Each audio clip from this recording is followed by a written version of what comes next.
ओम नमः शिवाय।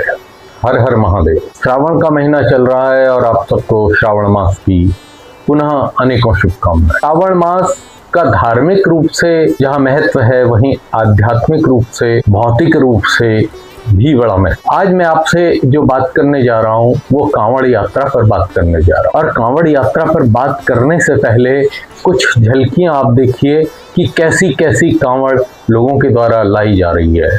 कांवड़ यात्रा का क्या स्वरूप होता जा रहा है।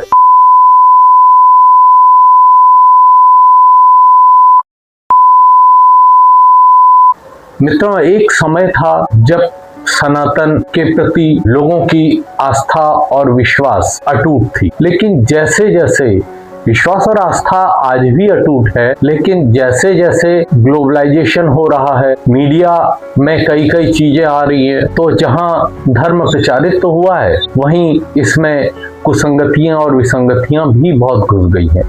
जैसा कि आपने देखा, कांवड़ यात्रा निकल रही है, लोग नाच रहे हैं, गा रहे हैं, हुड़दंग कर रहे हैं, यहाँ तक कि लड़कियां भी कांवड़ लेने जा रही हैं। मुझे इसका कोई उल्लेख नहीं मिला। दूसरी बात, कांवड़ यात्रा के दौरान कैसे कांवड़ लेकर जाना चाहिए, इसके बड़े नियम है। कांवड़ यात्रा एक साधना है, एक ऐसी साधना जो शिव के प्रति समर्पित होकर की जाती है। इसीलिए जो कांवड़ लेकर जाता है उसको भोले कहा जाता है। एक चीज और देखिए, जहां से कांवड़ लेने लोग जा रहे हैं, गंगा जी में जा रहे हैं, हरिद्वार जा रहे हैं या अन्य तीर्थ स्थानों पर जहां पर भी लोग जल लेकर आते हैं, वहां पर इतनी गंदगी लोग फैला देते हैं। उस गंगा माँ को जो सबके पाप धोती है, उसको दूषित करके आते हैं।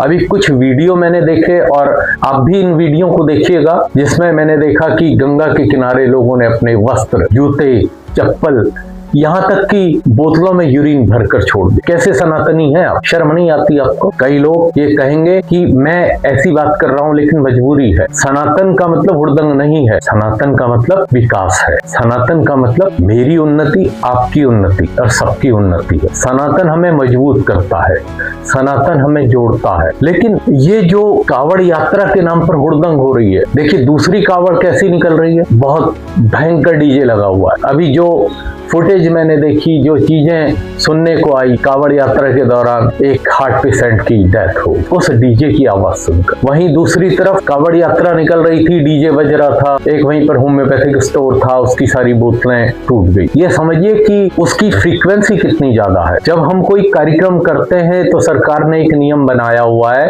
कि आप साउंड का लेवल जो रखेंगे 10 डेसिबल रखेंगे, 10 डेसिबल से ऊपर नहीं रखेंगे। लेकिन कांवड़ यात्रा के दौरान सारे नियम चकनाचूर हो जाते हैं। और ये बात मुझे कहनी पड़ रही है कि कांवड़ यात्रा के अगर स्थिति यही रही तो आने वाली सरकारें तो प्रतिबंध लगा देंगी। होना क्या चाहिए, जो भी कांवड़ यात्रा निकले, हर कांवड़िए का रजिस्ट्रेशन हो और उनके एक फॉर्म, एक शपथ पत्र उनसे भरवाए जाए। वो गंगा को दूषित बिल्कुल नहीं करेंगे, वो सनातन को हानि पहुंचाने वाला ऐसा कोई कार्य नहीं करेंगे। केवल जल लाकर आपने चढ़ा दिया, उससे कार्य सिद्ध नहीं हो रहा, क्योंकि आपकी साधना तो कहीं से कहीं तक नहीं। और साधना क्या है इसमें?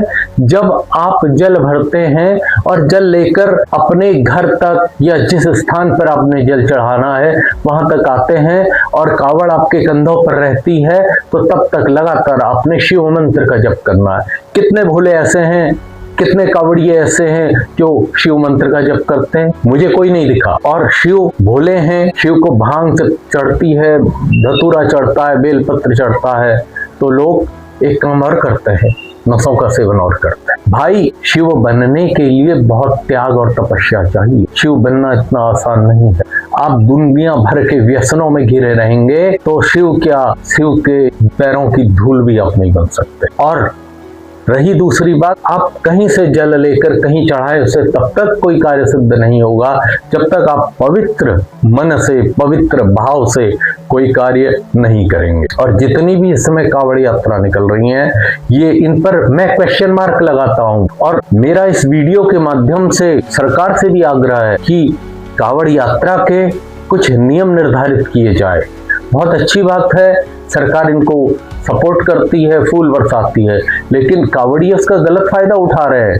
मैं देख रहा था कई जगह जहां कांवड़ यात्रा विश्राम लेती है वहां लड़कियां डांस कर रही हैं और अश्लील डांस हो रहा है, शिव पार्वती बनकर डांस किया जा रहा है। अरे भैया, कहाँ आपने देख लिया शिव पार्वती का ऐसा डांस जहां वो कूल्हे मटका रही हैं या अश्लील हरकतें कर रही हैं? मेरी बात सोचिएगा, विचार कीजिएगा और आपके कमेंट्स का मुझे इंतजार रहेगा। और ऐसी ही किसी अन्य बात के साथ मैं दोबारा आपके सामने आऊंगा। ओम नमः शिवाय।